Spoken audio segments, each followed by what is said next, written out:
Hello बच्चों, welcome to prep जी। आज one shot revision on simple harmonic motion, बहुत बड़ा टॉपिक है। इसको कोशिश करेंगे कि 1 घंटे के अंदर हमारा जो है इसका पूरा रिवीजन कंप्लीट हो जाए। करें फिर स्टार्ट करें सिंपल हार्मोनिक मोशन। हमारा क्रैश कोर्स बच्चों धीमे धीमे आगे बढ़ता हुआ, धीमे धीमे हम बढ़ते ही जा रहे हैं आगे, है ना।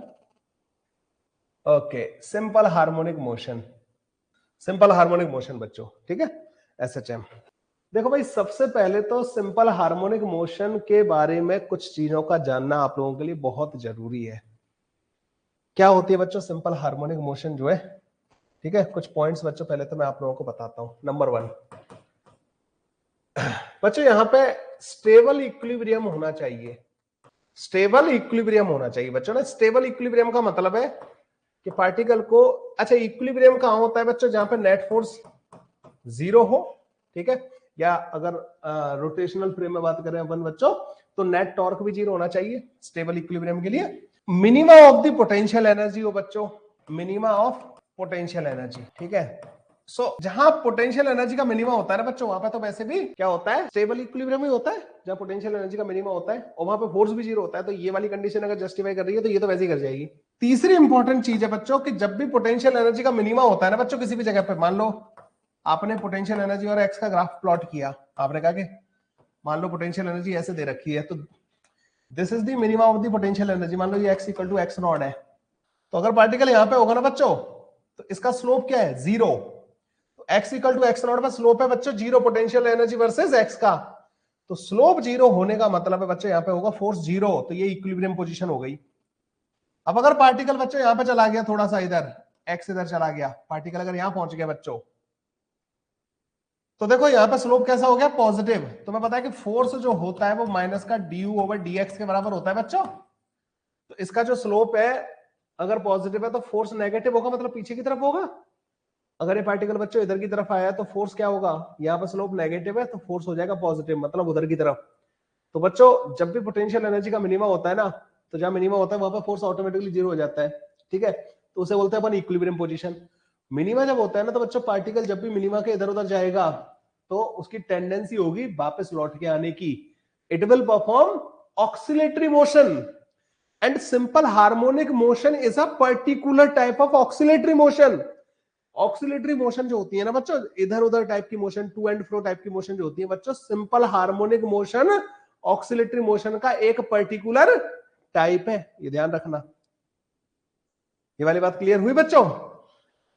इसमें बच्चों ये कंडीशन सेटिस्फाई करने के बाद सिंपल हार्मोनिक मोशन के लिए एक सबसे महत्वपूर्ण कंडीशन ये होती है कि जो फोर्स है बच्चों वो negative of displacement from the mean position के डायरेक्टली प्रोपोर्शनल होना चाहिए। और ये एस है बच्चों, displacement from the mean position. तो displacement from mean position, so displacement from mean position जो होता है ना बच्चों, उसके नेगेटिव के डायरेक्टली प्रोपोर्शनल होना चाहिए बच्चों फोर्स। ये कंडीशन और सेटिस्फाई होनी चाहिए बच्चों, ठीक है। तो force is directly proportional to negative of displacement from the mean position. तो जब भी आप, अच्छा ये मैंने जो x लिखा है ना बच्चों गलत है।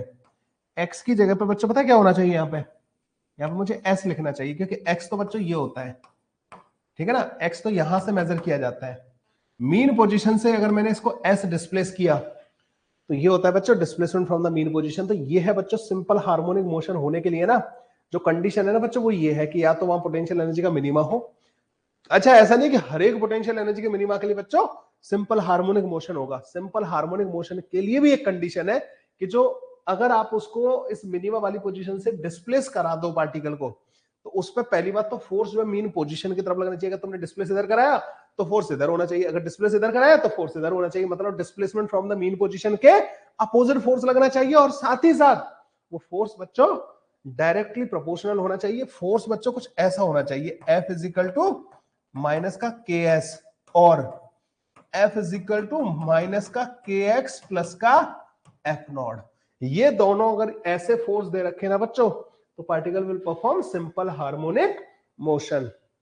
लो भाई, ये सारी की सारी कहानी अगर आप लोगों को क्लियर हो गई है तो आगे बढ़े। तो this is the condition of simple harmonic motion. कोई भी पार्टिकल सिंपल हार्मोनिक मोशन कब करेगा, जब पार्टिकल पे लगने वाला जो फोर्स है उसकी मीन पोजीशन या इक्विलिब्रियम पोजीशन से डिस्प्लेसमेंट के नेगेटिव के डायरेक्टली प्रोपोर्शनल होगा, तो बच्चों that particle will perform simple harmonic motion. तो फोर्स ऐसा होना चाहिए बच्चों, ऐसा या फिर ऐसा। अच्छा, इसमें और इसमें डिफरेंस क्या है इन दोनों में? ये इक्वेशन लिखी हुई है बच्चों displacement from the mean position के टर्म में, और ये इक्वेशन लिखी हुई है बच्चों किसके टर्म्स में? ये एक्स कोऑर्डिनेट के टर्म में लिखी हुई है। आप बोलोगे सर डिस्प्लेसमेंट और एक्स कोऑर्डिनेट अलग अलग हो सकते हैं? आप लोगों के सामने दिखा रखा है कि एक्स कोऑर्डिनेट और डिस्प्लेसमेंट दोनों अलग अलग है। Displacement from mean position is not equal to x coordinate. हाँ, अगर मीन पोजीशन किसी भी पार्टिकल की ओरिजिन पे होगी तो बच्चों फिर यहां पे ये टर्म नहीं आएगा, फिर यहां पे माइनस के एक्स लिखो या माइनस के एस लिखो, बात एक ही हो जाएगी। क्या ये बात पूरी क्लियर हो गई रे? अच्छा, तुम्हें ये तो पता है कि सिंपल हार्मोनिक मोशन एक ऑक्सीलेटरी मोशन होती है, इधर उधर टाइप की मोशन, ऐसे टू एंड फ्रो टाइप की मोशन होती है, ठीक है? तो ऑक्सीलेटरी मोशन होती है, और ये कहानी आपको समझ में आई। अब बच्चों ध्यान से सुनना कि ये जो इक्वेशन है ना कि F is equal to minus का के एस, यहां से आप एक्सेलरेशन पता करते हो, माइनस का k divide by m into s, ये ओमेगा स्क्वायर का काम करता है के डिवाइड बाई एम, और इसका जो टाइम पीरियड होता है ना बच्चों वो 2 पाई रूट के अंदर m डिवाइड बाई के बराबर होता है। इक्वेशन ऑफ डिस्प्लेसमेंट जो आती है s equal to s naught sine omega t plus का फाई के बराबर आती है। अगर आप इसको डिफरेंशिएट कर दोगे वेलोसिटी को, तो a omega cos omega t plus का फाई के बराबर आ जाती है। एक और बार डिफरेंशिएट कर दोगे तो माइनस का a omega square sine omega t plus का फाई के बराबर आ जाता है, ठीक है?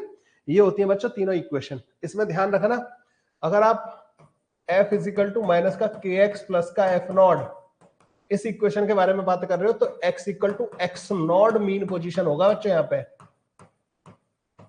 और अगर मीन पोजीशन अगर चेंज हो गई पार्टिकल की, तो फिर इसमें ध्यान रखना कि अब x अगर लिखना है ना तुम्हें, तो वो a sign omega t plus का फाई प्लस का एक्स नॉट के बराबर आएगा। ये होगी बच्चों इक्वेशन, ठीक है? ये पूरा क्लियर कर लो बच्चों। इसमें बच्चों जो v मैक्स होता है ना, मैक्सिमम स्पीड, वो ओमेगा इंटू ए के बराबर होती है। a मैक्स होता है ना बच्चों, वो ओमेगा स्क्वायर इंटू ए के बराबर होता है। और v का एक फॉर्मूला और होता है, v equal to omega root के अंदर a स्क्वायर माइनस का एक्स स्क्वायर। लो भाई, ये सारे के सारे फॉर्मूलाज है बच्चों जो यहाँ पे यूज होते हैं, ठीक है ना? ये एक्सेलरेशन, वेलोसिटी और डिस्प्लेसमेंट की इक्वेशंस, और ये सारे के सारे a मैक्स, v मैक्स और वो सारे के सारे फॉर्मूले हो गए। यहां तक बच्चों किसी भी बच्चे को कोई परेशानी? ठीक है, मुझे नहीं लगता कोई परेशानी यहां तक होनी चाहिए। अगले आगे बढ़ते हैं बच्चों। आगे बढ़ने पे बच्चों अपन बात करते हैं, एक तो ये हो गया हमारे पास v और a मैक्स और v मैक्स की, हाँ, एनर्जी। अब एनर्जी के बारे में बात कर लेते हैं बच्चों। इसकी जो पोटेंशियल एनर्जी होती है ना, वो हाफ के एक्स का स्क्वायर प्लस यू नॉट होती है। और काइनेटिक एनर्जी जो होती है ना बच्चों, वो हाफ एम वी स्क्वायर के बराबर होती है, मतलब हाफ के ए स्क्वायर माइनस का हाफ के एक्स स्क्वायर के बराबर होती है। जो टोटल एनर्जी होती है ना, वो के प्लस का यू होती है बच्चों। Total energy is equal to half k A का स्क्वायर प्लस यू नॉट होती है। अगर आपने नॉट जीरो ले रखा है, मतलब आपने रेफरेंस जो है ना, रेफरेंस मतलब यू की value zero at mean position मान रखी है, एट मीन पोजीशन अगर आपने ये कंसीडर कर रखा है, तो u हो जाएगा हाफ के एक्स स्क्वायर के बराबर। काइनेटिक एनर्जी तो बच्चों हाफ के ए स्क्वायर माइनस का हाफ के एक्स स्क्वायर के बराबर होगी। और टोटल एनर्जी जो है बच्चों वो हाफ के ए स्क्वायर के बराबर होगी। और ये बच्चों कांस्टेंट रहती है। ध्यान रखना, ये फॉर्मूले तभी लगेंगे when you have taken reference at mean position. Mean position पर अगर आपने रेफरेंस कंसीडर कर रखा है बच्चों, तो ये फॉर्मूले लगेंगे। एनर्जी समझ में आई तुम्हें? ये पूरी एनर्जी के बारे में बात हो गई, ठीक है? एनर्जी के बारे में, वेलोसिटी और इसके फॉर्मूले जो है वो सारे हो गए। अब थोड़ा सा बच्चों सर्कुलर मोशन वाले फंडे के बारे में बात कर लेते हैं, projection of the circular motion. तो SHM as the projection of the circular motion. तो ये एक्स एक्सिस है बच्चों, ये वाई एक्सिस। मान लो t इक्वल टू 0 पर पार्टिकल यहां था और बच्चों वो ऐसे जा रहा है, ठीक है, ऐसे। तो किसी भी टी टाइम पे बच्चों ये पार्टिकल जो है यहां आ जाएगा और this angle will be omega into T. इसी को बोलते हैं बच्चों phase at any time T. अच्छा, अगर तुम इसका एक्स कोऑर्डिनेट देखोगे ना बच्चों, ये एम्पलीट्यूड ए हो गया, एक्स कोऑर्डिनेट ए कॉस ओमेगा टी के बराबर आएगा। ठीक है, एक्स कोऑर्डिनेट ये जो डिस्टेंस आएगी ना ए कॉस ओमेगा टी के बराबर आएगी। तो अगर टी इक्वल टू 0 पे पार्टिकल यहाँ है और ऐसे जा रहा है, एक्स कोऑर्डिनेट बच्चों ए कॉस ओमेगा टी होगा। मतलब इसका वैसे अपन लिखते हैं x is equal to A sine omega t plus का फाई। तो अगर आप ये इक्वेशन ले रहे हो ना तो फाई इसमें इनिशियल फेज कहलाता है। डेरिवेशन करते हैं ना बच्चों, फाई को हम इनिशियल फेज बोलते हैं। तो यहाँ पे इनिशियल फेज बच्चों π/2 हो गया, तो फाई की वैल्यू बच्चों यहाँ पे क्या हो जाएगी π/2 हमारे इस वाले केस में। तो ये जगह वो है बच्चों जहां पे फेज ऑलरेडी π/2 के बराबर है। अब क्या करेंगे बच्चों, अब जैसे ही यहाँ पे गया ना तो बच्चों इसी को बोलते हैं, इस ओमेगा टी को ही बोलते हैं फेज, जो टाइम के साथ बदला, टाइम टी। तो टी टाइम में बच्चों जो फेज में चेंज आया है ना दैट इज ओमेगा टी। तो जैसे जैसे पार्टिकल घूमता जाएगा ना बच्चों, ये जो एंगल है यही उसका फेज कहलाएगा, यही उसका फेज कहलाता है। अगर दो पार्टिकल है बच्चों, मान लो एक पार्टिकल यहां है, एक पार्टिकल यहां है, दोनों के ओमेगा सेम है, मतलब दोनों की फ्रीक्वेंसी सेम है, इसका ओमेगा और इसका ओमेगा, तो इनके बीच का ये एंगल जो है ना बच्चों, जिसको मैं कुछ और बोल देता हूं थीटा, अगर ओमेगा 1 ओमेगा 2 के बराबर है तो थीटा बच्चों कांस्टेंट रहेगा, और ये है इनका फेज डिफरेंस। ये दोनों पार्टिकल बच्चों पूरा टाइम इन दोनों लाइन के बीच का एंगल थीटा के बराबर रहेगा। तो theta is the phase difference बच्चों। ठीक है, तो ओमेगा टी फेज चेंज हो गया और ये हो गया। अब बाद बाकी सारी चीजें बच्चों तुम इसमें बता सकते हो, ये तो मैंने काफी डिटेल में आप लोगों को क्लास में कराया होता है, लेकिन रिकॉल कर पाए हो आप लोग इसको? अच्छा, अगर ये पार्टिकल यहां से स्टार्ट करता बच्चों, ऐसे जा रहा होता, टी इक्वल टू 0 पे यहां होता, तो इसका प्रोजेक्शन यहाँ पे आता, पॉजिटिव डायरेक्शन में जाता हुआ। तो जब भी पार्टिकल मीन पोजीशन पे होता है और पॉजिटिव डायरेक्शन में जा रहा होता है, अच्छा इसके बारे में थोड़ा सा मैं और एनालिसिस करके बता देता हूँ। देखो बच्चों, ये मान लो इसकी मीन पोजीशन है x equal to x naught, this is the mean position, या एक्स इक्वल टू 0 ही मान लेते हैं मीन पोजीशन ना, this is the mean position. अगर पार्टिकल यहाँ है और पॉजिटिव एक्स डायरेक्शन में जा रहा है तो फाई की वैल्यू होती है बच्चों 0। अगर पार्टिकल एक्स इक्वल टू ए पे पहुंच गया है टी इक्वल टू 0 पे, तो फाई की वैल्यू होती है बच्चों π/2 के बराबर। अगर पार्टिकल यहाँ है टी इक्वल टू 0 पे, तो फाई की वैल्यू बच्चों लेस देन π/2 ग्रेटर देन 0 होती है। अगर पार्टिकल यहाँ है और ऐसे जा रहा है तो फाई की वैल्यू बच्चों 180 से छोटी और 90 से बड़ी होती है। ठीक है, अगर टी इक्वल टू 0 पे पार्टिकल यहाँ है तो फाई की वैल्यू पाई के बराबर होती है, अगर तुम्हें ये याद हो तो।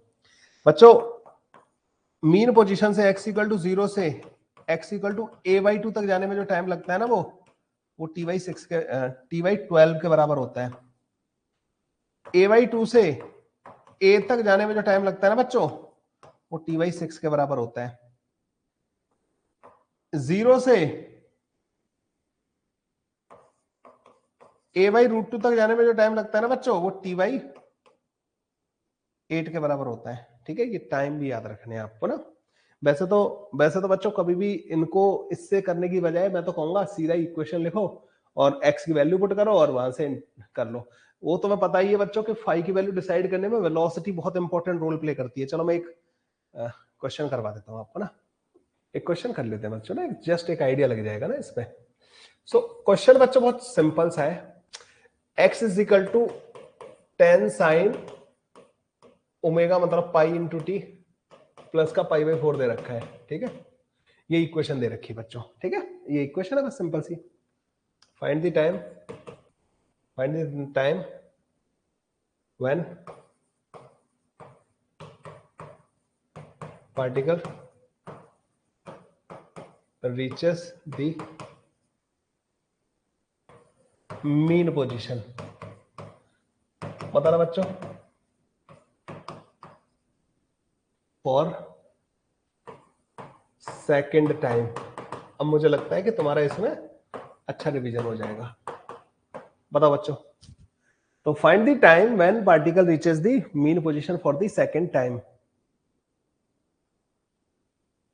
बताओ, क्वेश्चन से करेंगे बच्चों, थोड़ा सा इस वाले पार्ट में ना छोटे छोटे क्वेश्चन करवा देता हूं मैं तुम्हें, तब तुम लोगों को ज्यादा अच्छे से फील आएगा इसमें ना।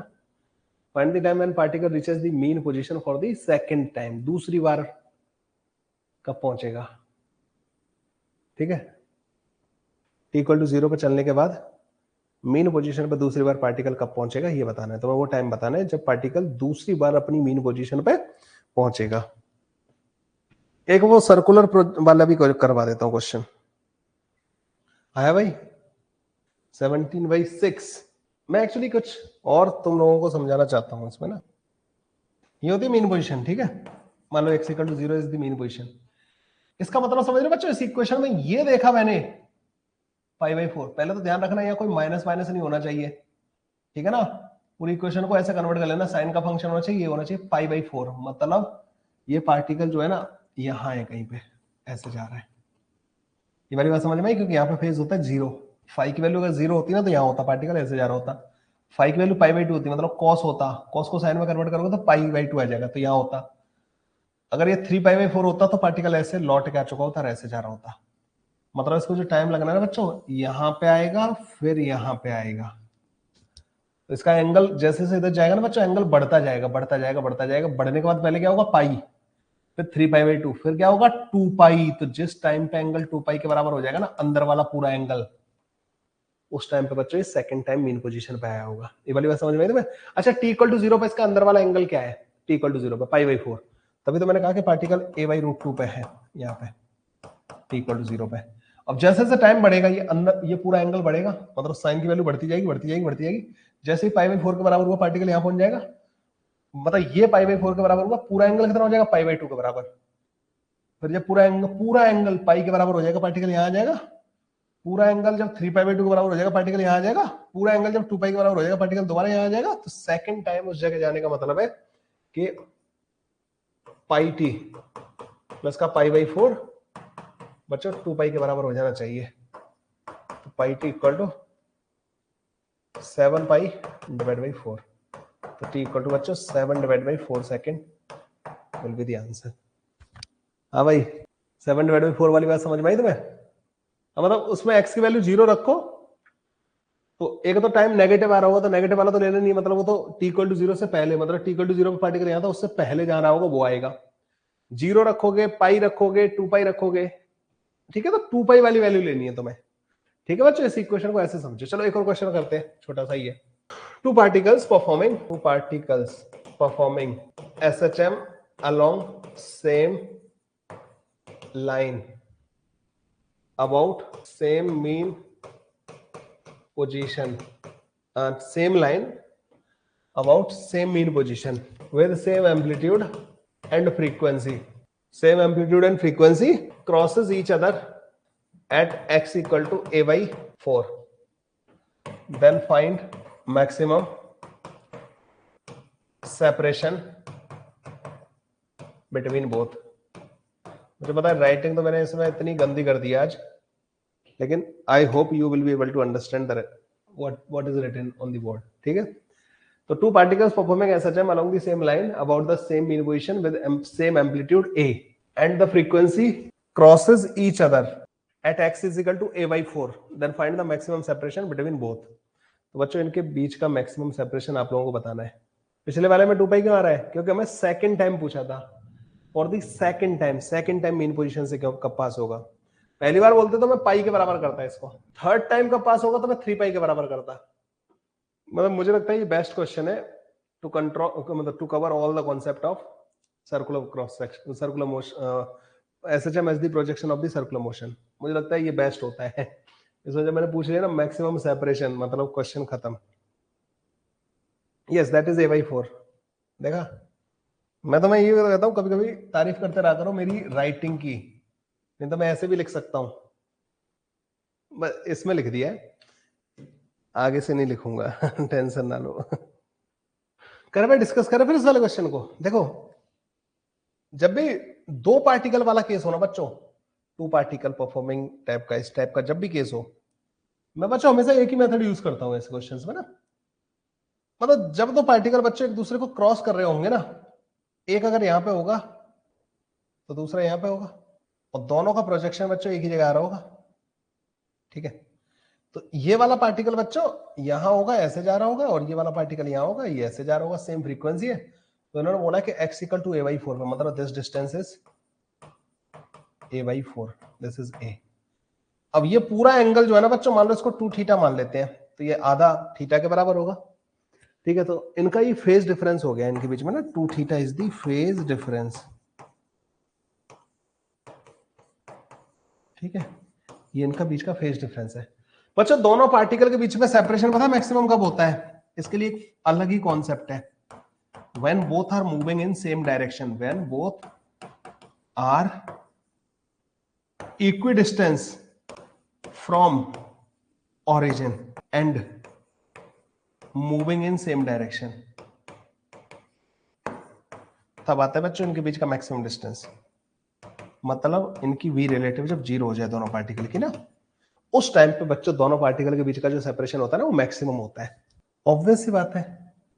अगर इसी पे मैं उसको प्लॉट करूं कि जब ये वाला पार्टिकल यहां आ जाएगा और दूसरा वाला भी इक्वल एंगल ऐसे बना रहा होगा, ऐसे दूसरा वाला मान लो यहां पे होगा, तो ये वाला यहां है, इसका प्रोजेक्शन, ये प्रोजेक्शन यहां आ रहा है, ये वाला यहां है, इसका प्रोजेक्शन यहां आ रहा है। जब ये ऐसे जा रहा होगा तो इसकी वेलोसिटी इधर की तरफ होगी, ये ऐसे जा रहा है तो इसकी वेलोसिटी इधर की तरफ होगी। अगर ये डिस्टेंस बराबर है दोनों, तो बच्चों ये डिस्टेंस इनके बीच का मैक्सिमम होगा।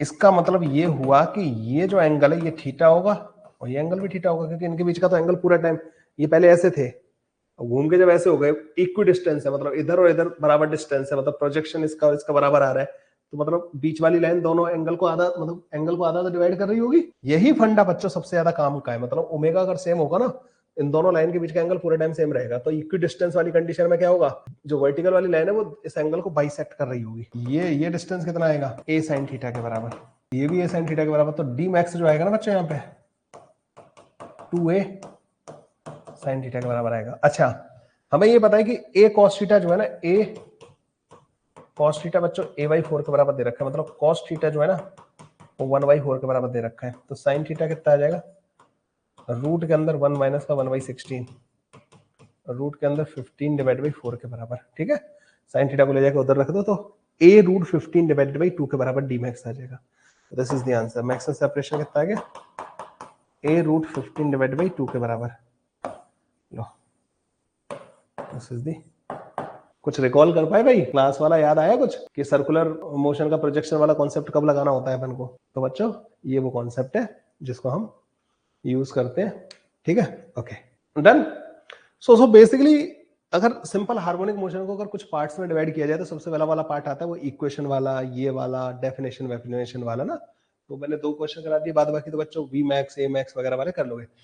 मैं बच्चों पूरा पेपर अटेम्प्ट करना, देखो तुम इस पेपर में बहुत अच्छा करके आओगे, और इस पेपर को मैंने तुम्हारे कॉन्फिडेंस को बूस्ट करने के हिसाब से बनाया है। ठीक है, और जेई मेन के लिए तो परफेक्ट है, मतलब ना जेई मेन मैं इससे जो पेपर में मैंने दिया ना उससे ऊपर जाने का कोई मतलब नहीं बनता, इसलिए पहले वाले चलो मैंने स्टार्टिंग थी, थोड़ा इंप्रेशन भी जमाना था, थोड़े टॉपिक भी इजी थे, इसलिए उनकी डिफिकल्टी लेवल हाई था।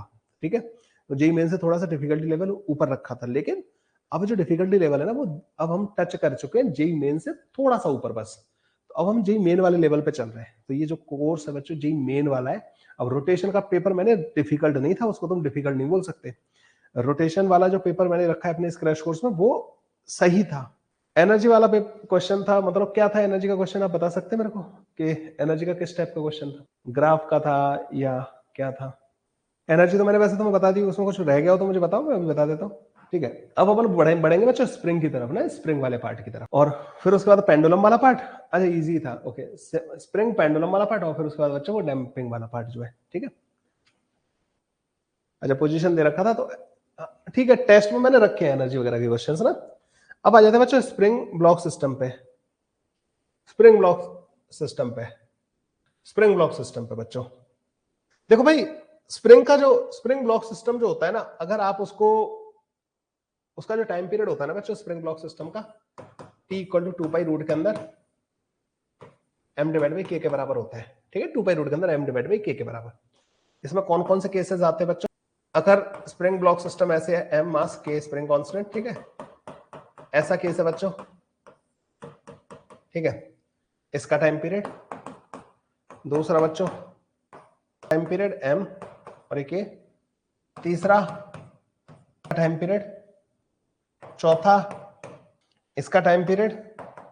एक्सेलरेशन, कांस्टेंट एक्सेलरेशन वगैरह देने से और इन सब चीजों से बच्चों कोई फर्क नहीं पड़ता, इवन कांस्टेंट फोर्स लगा देने से भी टाइम पीरियड पर कोई फर्क नहीं पड़ता, इन सब का टाइम पीरियड बच्चों सेम होता है 2 पाई रूट के अंदर m डिवाइड बाई k। मतलब जब तक आप स्प्रिंग को चेंज नहीं कर रहे हो, जब तक आप m को चेंज नहीं कर रहे हो बच्चों, टाइम पीरियड अनअफेक्टेड रहता है। तो स्प्रिंग ब्लॉक सिस्टम की हेल्प, अगर स्प्रिंग ब्लॉक सिस्टम बच्चों अर्थ पे रखा है या किसी और प्लेनेट पे ले जाओ तो जी की वैल्यू बच्चों वहां पे डिफर कर जाएगी, इसको कोई फर्क नहीं पड़ता, चाहे आप ऐसे ऑक्सीलेट करवाओ, फोर्स लगा दो कांस्टेंट एक्सेलरेशन दे दो, ऐसे इंक्लाइन का रख दो बच्चों, time period will remain same, t equal to 2 pi root के अंदर m डिवाइडेड बाई k। क्या ये बात आप लोगों को क्लियर हो गई?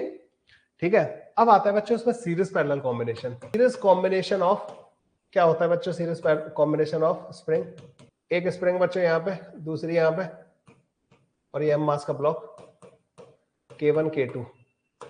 इसका जो k इक्विवेलेंट होता है ना बच्चों, 1/k1 1/k2 के बराबर होता है। ठीक है, k इक्विवेलेंट बच्चों इस तरीके से आ जाता है।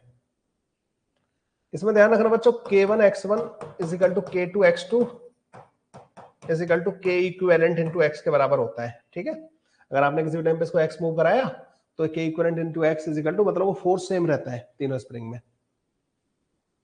ये समझ में आया बच्चों? पैरेलल कॉम्बिनेशन आते हैं बच्चों जेईई मेन में ना इस टाइप के क्वेश्चंस। अब पैरेलल कॉम्बिनेशन में बच्चों दो तरीके के क्वेश्चन बनते हैं, जैसे एक स्प्रिंग आपने ब्लॉक से इस तरीके से कनेक्ट कर रखी है k1 k2, इनका जो k इक्विवेलेंट होता है ना बच्चों, वो k1 प्लस का k2 के बराबर होता है।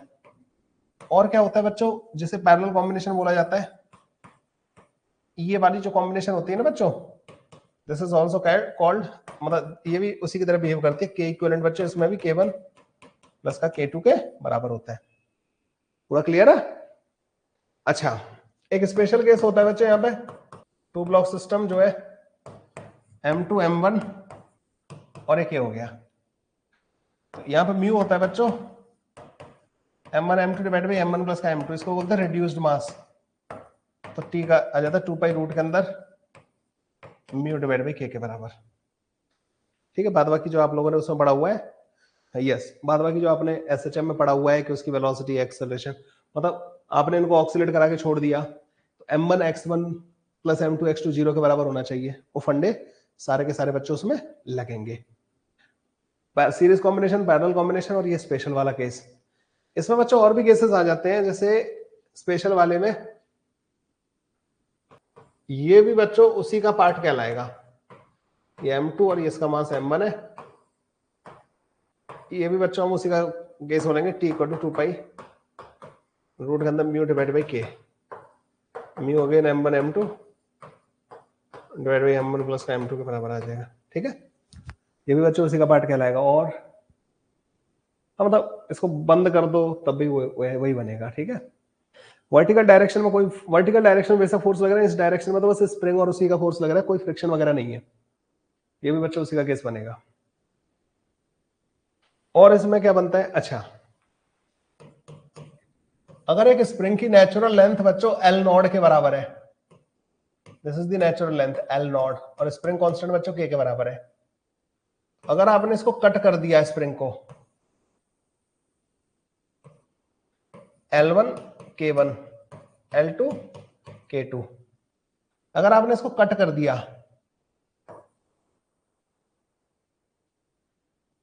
L1 K1 is equal to L2 K2 is equal to L naught K naught होता है। ठीक है, L इंटू के बच्चों कांस्टेंट होता है। इसमें ये ध्यान रखना कि नेचुरल लेंथ की बात चल रही है, नेचुरल लेंथ। सो अगर आपने लेंथ को दो इक्वल टुकड़ों में डिवाइड कर दिया ना, तो उनके के डबल हो जाएंगे, दोनों के टुकड़ों के ना, दोनों का के बच्चों डबल हो जाएगा। This is an important concept about the spring. अब बच्चों वो जो गंदे गंदे वाले क्वेश्चन जो पुली वली वाले होते हैं, वो एडवांस के मतलब के, अगर हम जेईई मेन का रिवीजन कर रहे हैं तो we should not go into that part, वो एडवांस में जरूर आता है पूछने को। तो खैर जेईई एनटी वालों को ईमान धर्म तो है नहीं, देखो वो कहते हैं कि नहीं देखो जी हमने तो बाउंड्री सेट कर रखी है, यहाँ से आगे वाले अपन उसमें नहीं जाएंगे और यहाँ से इधर वाले जी मेन एडवांस में नहीं जाएंगे। ठीक है, तो ऐसा कुछ सेट तो कर नहीं रखा, लेकिन फिर भी मतलब हम लेके चलेंगे कि वो तो नहीं आएगा, मतलब आना नहीं चाहिए। ठीक है, तो हम बच्चों मूव कर सकते हैं सिंपल पेंडुलम पे, मतलब पेंडुलम वाले पार्ट को मूव कर सकते हैं। वैसे तो एक और रह गया इसमें ना, एंगुलर एसएचएम। मतलब मैंने आज एक चीज देखी कि मैं अपनी राइटिंग अच्छे खासी बिगाड़ सकता हूँ, मतलब ना मैं बिगाड़ सकता हूँ, अच्छी नहीं कर सकता, मतलब बिगाड़ सकता हूँ। मैं जब भी अपनी राइटिंग चाहूंगा उस दिन बिगाड़ लूंगा, ये मुझे रियलाइज हो चुका है। ये बच्चों तुम लोगों को अगर याद हो तो ऐसे वाले जो क्वेश्चन हुआ करते थे कि जिसमें एक रॉड है, ठीक है, उसको मान लो यहाँ पे हिंज कर दिया, आपने एक स्प्रिंग लगा दी यहाँ पे ऐसे करके, एक स्प्रिंग मान लो तुमने यहाँ पे लगा दी, ठीक है, K2 K1, इसको A लिख देते हैं, इसको P लिख देते हैं बच्चों, इसका मास M है और लेंथ बच्चों B के बराबर ही है, ठीक है, कोई फर्क नहीं पड़ रहा। तो time period of small oscillation बच्चों जो होता है, अच्छा तुम्हारा बैलेंस सुधार गया, नहीं मैं अपनी राइटिंग अच्छी करूंगा, लेकिन आज मैं थोड़ा फॉर्म में हूँ, मतलब ना मैं पूरा एसएचएम करो ऐसा रिवाइज करा देना चाहता हूँ, यो बड़ी यो टाइप से ना, तो मैं थोड़ा सा आज मेरा हाथ अलग ही चल रहा है, ये मेरी राइटिंग है ही नहीं, ऐसे नहीं लिखता मैं, ठीक है, कबाड़ा कर रखा है मैंने आज अपनी राइटिंग का ना। इस वाले में बच्चों क्या करते हैं, इसको ऐसे घुमा देते हैं थोड़ा सा, एक तो फोर्स बच्चों यहाँ पे लग रहा होता है, फिर एक यहाँ पे लग रहा होता है, ये एंगल अगर थीटा के बराबर बच्चों तो K1A into theta, K2B into theta, तो रिस्टोरिंग टॉर्क जो होता है ना बच्चों K1A इंटू थीटा, ये तो फोर्स है that into A, K2B into theta that into B, और उसको अल्फा के बराबर कर देते हैं। अल्फा रिस्टोरिंग जो आ जाता है ना बच्चों K1A square K2B square into theta divide by, अब ML square MB square divide by 3 है, ठीक है, तो यहां से ये ओमेगा स्क्वायर का काम कर देगा, तो ओमेगा की रूट वैल्यू आ जाएगी रूट के अंदर 3 K1A square K2B square divide by MB square, ठीक है। कुछ है क्या इसमें एंगुलर एसएचएम में, ऐसे भी केसेस हम लोगों को याद है ही एंगुलर एसएचएम के, ऐसे अपन लोगों ने किए होते हैं, ठीक है। पेपर आउट कर दिया मैंने तुम्हारा, ठीक है, ध्यान रखना। एंगुलर एसएचएम हो गया बच्चों, अब पेंडुलम पे आ जाते हैं बच्चों ना। पहले सिंपल पेंडुलम, कोशिश करना कि ज्यादा नहीं 20 क्वेश्चन तुम लोग करके आ जाओ, 20 क्वेश्चन तो इजी मिल जाएंगे तुम्हें उसमें ना, 5 ही डिफिकल्ट मिलेंगे।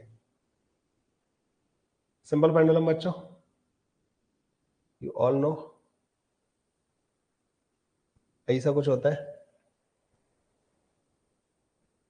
ये एल लेंथ होती है, एम मास होता है, टाइम पीरियड क्या होता है बच्चों इसका 2 पाई रूट के अंदर L divide by g effective के बराबर। अच्छा ये अगर पॉइंट बच्चों ओ है तो जी इफेक्टिव जो होता है ना बच्चों that is g vector minus का एक्सेलरेशन ऑफ ओ वेक्टर। अगर ये ऊपर जा रहा है जी वेक्टर तो नीचे की तरफ है, ऊपर की अगर तुम नीचे पॉजिटिव मान रहे हो एओ वेक्टर नेगेटिव का आएगा, नेगेटिव को रखोगे तो नेगेटिव नेगेटिव पॉजिटिव हो जाएगा, जी प्लस का ए नॉट बन जाएगा जी इफेक्टिव जो है।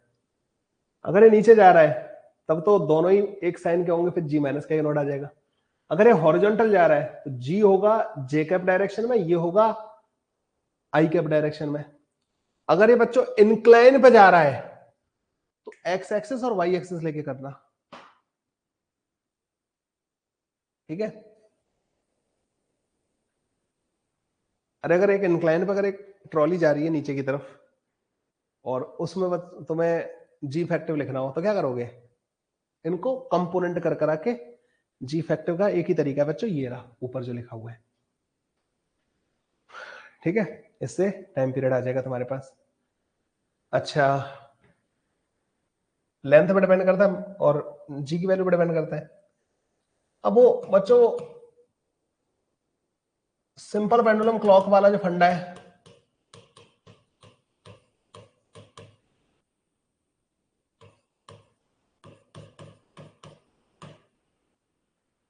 उसमें तो पता होगा कि डी टी बाई टी जो होता है 1/2 D L divide by L 1/2 D G divide by G के बराबर होता है, ठीक है। तो खैर इसको मैंने इस वाले पोर्शन में नहीं कवर करता हूँ मैं, इसको मैं कैलोरीमेट्री वाले पार्ट में कवर करता हूँ, ठीक है।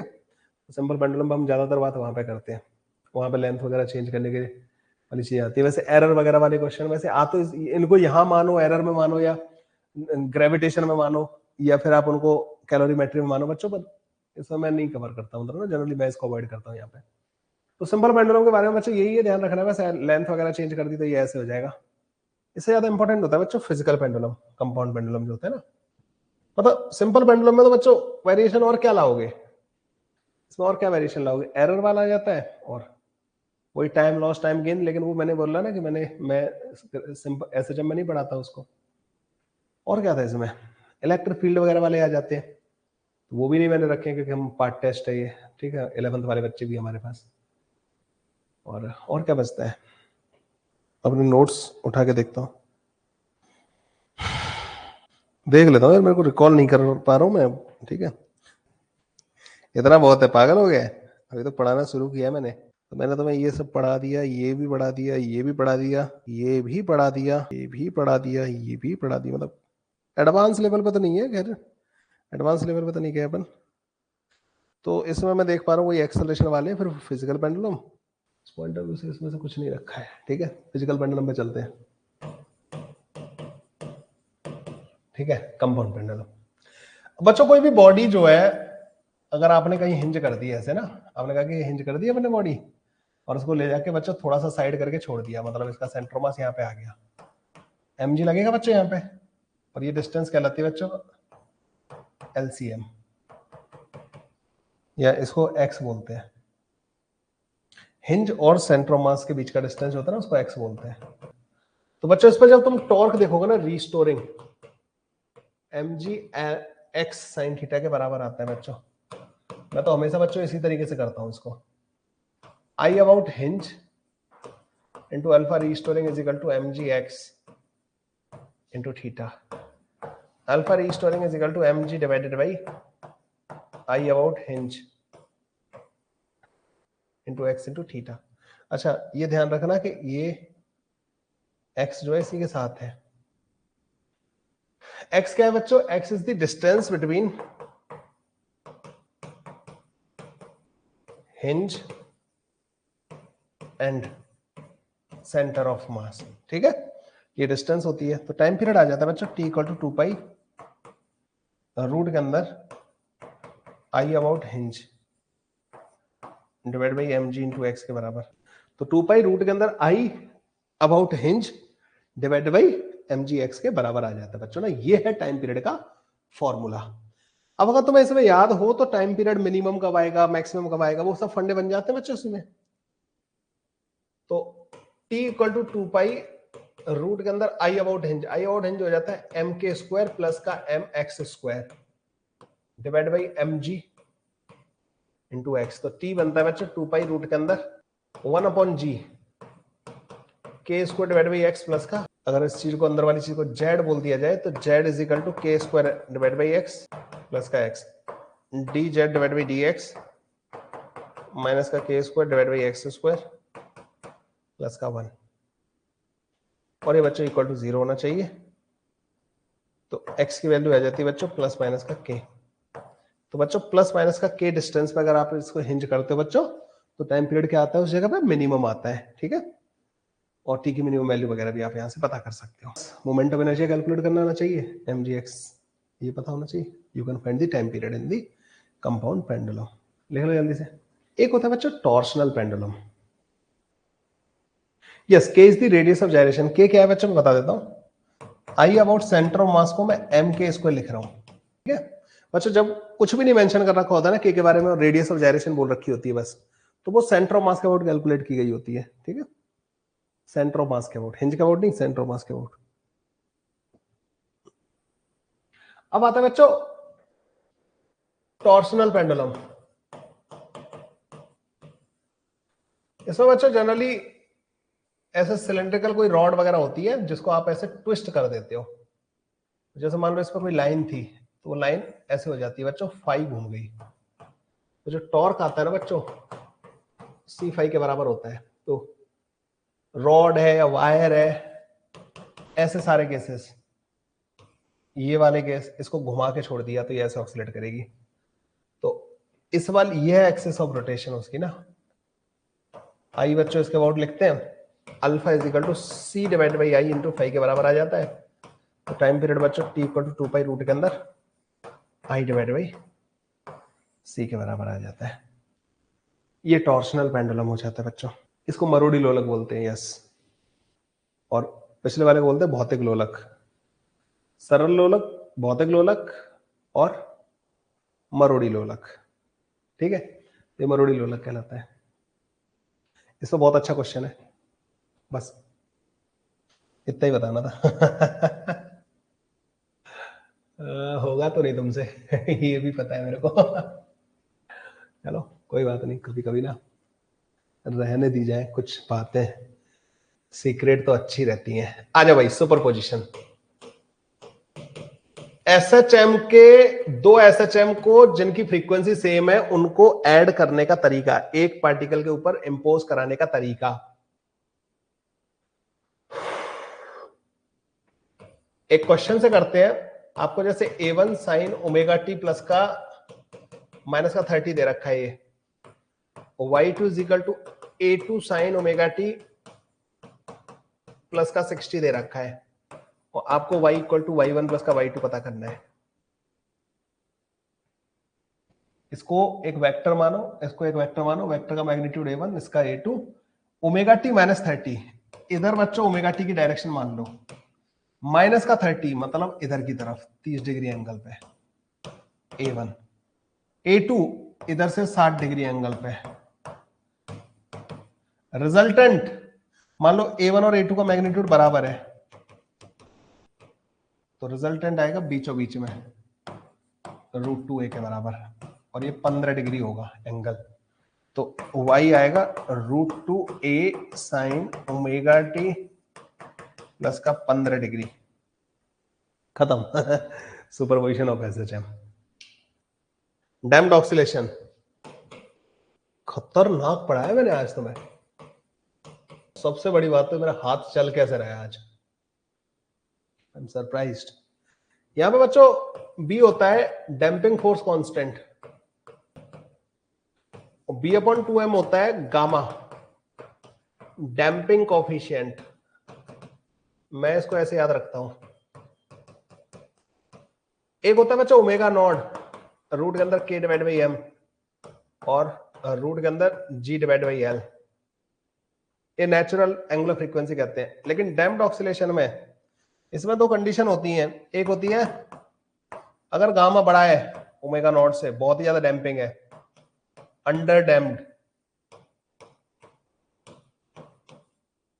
डैम्पिंग ज्यादा है, gamma equal to omega naught, critical damping.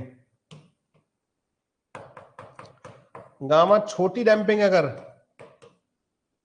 ऐसे बोलते हैं अंडर डैम्प। एक मिनट, ऊपर वाला ओवर डैम्प कहलाता है बच्चों ना, ओवर डैम्प, और इसे कहते हैं अंडर डैम्पिंग, जिसमें ऑक्सीलेशन होते हैं। इन दोनों में ऑक्सीलेशन ही नहीं होता, इसी में होता है ऑक्सीलेशन। इसी में हम बात करते हैं ऑक्सीलेशन होते हैं, तो उसकी फ्रीक्वेंसी आती है रूट के अंदर ओमेगा नॉट का स्क्वायर माइनस का गामा स्क्वायर। और बच्चों अगर गामा बहुत छोटा होता है ना, तो करीब करीब ओमेगा नॉट के बराबर ही आ जाती है, करीब करीब। If gamma is small, low damping. अगर ये जितना बता रहा हूं ना, इसको एज इट इज भी दिमाग में रखोगे ना, तुम्हारा बेड़ा पार हो जाएगा, ठीक है। नहीं तो तुम्हें पता है कि अगर मैं उसके डेरिवेशन में चला गया तो बेड़ा गर्क हो जाएगा। याद है इसके डेरिवेशन? खैर डराते नहीं बच्चों को। एम्पलीट्यूड जो होता है ना बच्चों, ए नॉट, यहाँ पे एक्स जो होता है ना, एक्स डिस्प्लेसमेंट, ए नॉट ई की पावर माइनस का गामा टी साइन ओमेगा, ये वाला ऊपर वाला, ये वाला ओमेगा आता है यहाँ पे ना। एम्पलीट्यूड यहाँ पे बच्चों फंक्शन ऑफ टाइम आता है, ए नॉट ई की पावर माइनस का गामा टी। एम्पलीट्यूड को ए नॉट से ए नॉट बाई 2 होने में जो टाइम लगता है ना बच्चों, वो l n 2 divided by gamma के बराबर होता है, जिसको रेडियो एक्टिविटी में अपन पढ़ते हैं हाफ लाइफ की तरह। ये हाफ लाइफ वो रेडियो एक्टिविटी वाली इक्वेशन जैसी आ रही है। एनर्जी जो होती है वो एम्पलीट्यूड का स्क्वायर होती है, 2 टाइम्स आ जाएगा, ठीक। गामा तो अपन को पता है बी अपॉन 2m, ठीक है। ये हो गया बच्चों, ये सारी की सारी कहानी होगी तुम्हारी डैम्प्ड ऑक्सीलेशन की। क्या शानदार पढ़ाया है मैंने आज तो, है ना। अब तुम सारे के सारे तैयार हो धूम मचाने के लिए, जाओ फिर बचाओ। और ठीक है, 9 बजे टेस्ट है भाई, सीरियस होकर देना। जाओ एंजॉय करो फिर, और क्या। बाय। मैं भी टेस्ट को कर देता हूँ उसको ना। फोर्स्ड ऑक्सीलेशन में यार देखो एम्पलीट्यूड वाला ही आता है वो, जो तुम पढ़ते हो ना उसमें क्या कहते हैं फोर्स्ड ऑक्सीलेशन। तो यार क्या ही पूछेगा फिर वो, वर्क उसमें एसी वाला कॉन्सेप्ट बन जाता है। ठीक है, एसी में हम बात करेंगे। ओके।